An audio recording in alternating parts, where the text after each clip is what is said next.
The village of Lag has been at constant war with the demi-humans spread across this world. One of the soldiers, Kai, teams up with his friend Manso to take down one of the gorilla monsters. But even the power of friendship isn't enough to help him because Kai's fighting skills are absolute garbage. Now Kai is cornered and he most certainly would have died here, but at the last second the gorilla is killed by Olha. He was appointed as the guardian of the village and blessed by the land god, and as such he is the strongest soldier of them all. He's able to effortlessly cut the apes down one after another, until eventually he comes face to face with the gorilla guardian. This is the strongest gorilla, so you think defeating it would be a challenge for Olha, but he's still able to cut it in half within seconds. Now that all the gorillas have been defeated, the soldiers start cutting into the gorilla bodies, and one of the soldiers hands Olha a ball that is suspiciously shaped like gorilla nuts. Olha drinks the liquid inside without a second thought, and after doing so, he begins to glow with a red aura. Thankfully, these things aren't actual gorilla balls, they are something called godstones. Drinking the liquid inside is known to increase a person's strength and spiritual power, so it would make sense for everyone in the army to drink at least one so they can all grow stronger. But no, the rules say that they are only allowed to drink tiny drops of it. They all get their drops, and after drinking his drop of godstone, Kai can already feel his spiritual power increasing. So he asks Manso if he can have some more. But unfortunately, he's just a foot soldier, so there's no way he will ever get permission to drink a full godstone. The rules say that almost all of the godstones must be given to a guardian bearer like Olha. So even though Olha is already strong, he has to become stronger, while the rest of the soldiers are stuck at weak power levels, and no one sees anything wrong with this system. Once everyone returns to the village, a huge celebration is held in honor of their victory over the apes. But even here, the amount of food each person gets is determined by their status. So the strong people and the children of the chief get tons of meat, while the scrubs like Kai get a small plate of miscellaneous soup. The soup doesn't actually taste that bad, but Kai wishes he could get some of the good food too. But that will never happen while he's still a low-level soldier, so he vows to train and get stronger so he can raise his status. Immediately after the banquet is over, Kai heads outside and starts training as hard as he can, but it's hard for him to train well when you've barely gotten any food to eat all day. He yells out that he really wishes he could eat some rice balls right now, and a few moments later, Manso shows up and asks Kai what rice balls are. Kai says he isn't exactly sure because the word just randomly spawned in his brain one day, but he gets the feeling that rice balls would be tasty. There's something Kai has been wanting to talk about, so he points over to the hill where the village buries its fallen soldiers. And that particular hill is for all the people who had families. It is constantly visited and maintained by the families of the fallen. But in contrast, the hill next to it is an absolute mess. It is filled with the gravestones of people that no one cared about, so nobody bothers maintaining it at all. Orphans like him are bound to end up buried in a place like that once they die, with no one to visit their gravestones and no proof that they ever lived in the village. That's why Kai wants to grow stronger and survive long enough to live a meaningful life. And to do that, he has no choice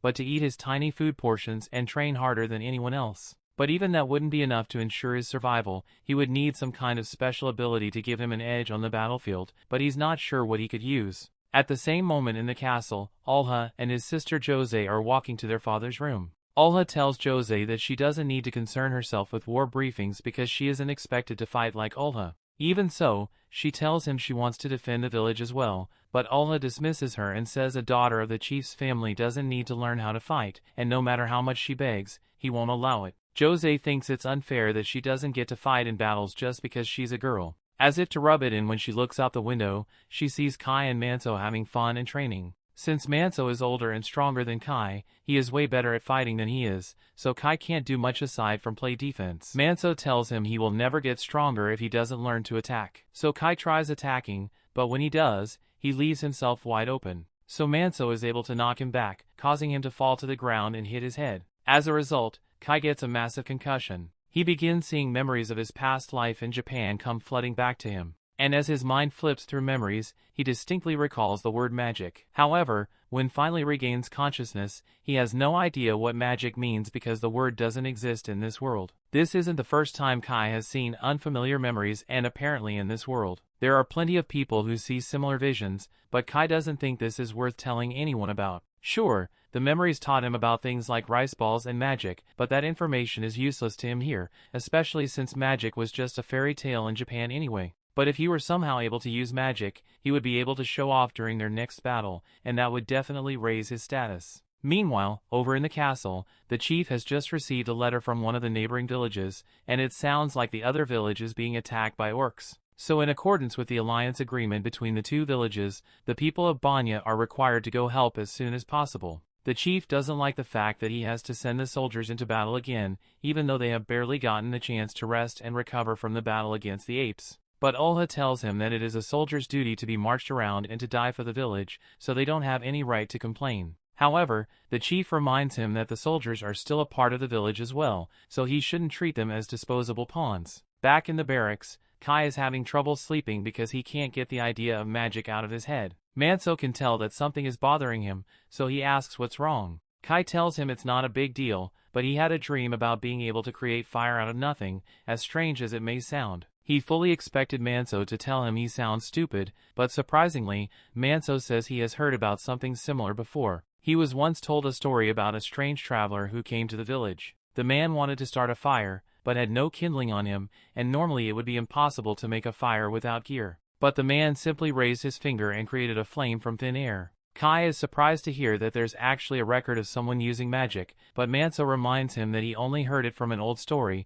so there's no guarantee that it is true. Even so, hearing that story has motivated Kai to try learning to use magic. So the next day he heads out and finds a secluded spot so he can start training. He still isn't sure how magic works, but from what he can recall, magic requires some sort of mysterious energy, and the closest thing Kai can think of would be spiritual energy, so he tries using that. He holds out his finger and commands his spiritual energy to come out as fire, but it's not that easy. He realizes that he probably needs to gather his spiritual energy, so he begins trying to circulate it through his god stones, but nothing happens, no matter how much he tries. Meanwhile, orcs have been sighted just outside the neighboring village, and they've already killed a dozen soldiers, so the rest of the soldiers assemble to fight back. The soldiers wait outside the forest to see if the orcs are still there, and as soon as they spot the orcs, they charge in. The orcs begin attacking as well, but Manso manages to stab one through the heart immediately. Kai decides to rush ahead so he can get a kill as well, but then one of the orcs throws a dead body at him and it pins Kai against a tree. The orc then walks up to him, and it is about to kill Kai, but before it does, it is shot by several arrows and is finished off by Manso. Manso yells at Kai for running ahead on his own and tells him to get back into the formation, but it looks like Kai hurt his leg when he got hit so he can't walk on his own anymore. Meanwhile, Olha is decimating the orcs, and once they realize he's way too strong for them to beat, they all start retreating and Olha refuses to let them get away, so he ditches all the other soldiers and chases after the orcs. That pretty much leaves them to deal with the remaining orcs on their own, and considering how hard it is for them to fight the orcs on their own, the soldiers are cooked.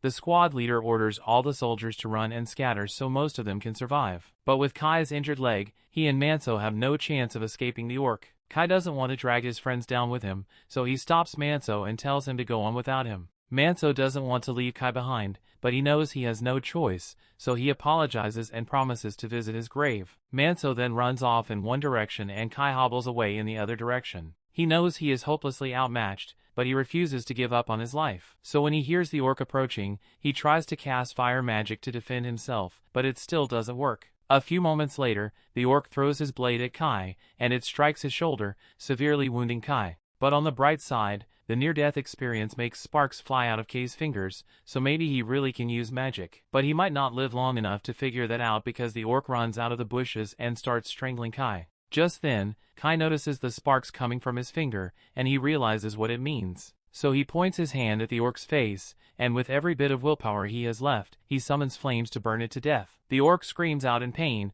and Kai manages to break free from its grip as a result. The orc eventually collapses from all the damage it suffered, and Kai is proud of himself for finally defeating a monster on his own. But there's just one problem: his hand is still on fire. He starts frantically trying to put the flames out, but a few moments later he begins to pass out because the fire is using up all of his spiritual energy. If he doesn't stop it soon, he's going to die from spiritual energy exhaustion, so he needs to think of something fast. All he needs to do is think of his spiritual energy as a dam that he opened when he used the fire magic. So to stop the fire, all he needs to do is stay calm and close the dam. But it's really harder for him to stay calm because the orc is still alive and it is walking towards him. Kai eventually manages to stop the flow of his spiritual energy, but the orc has already gotten to him and can still barely move, so it picks him up and starts walking. However, it hasn't killed him yet, So Kai figures out that the orc must be blind from all the fire that it took to the face, and it doesn't realize that Kai is still alive. Kai doesn't want to die, but he knows there's no chance of surviving with the current state of his body,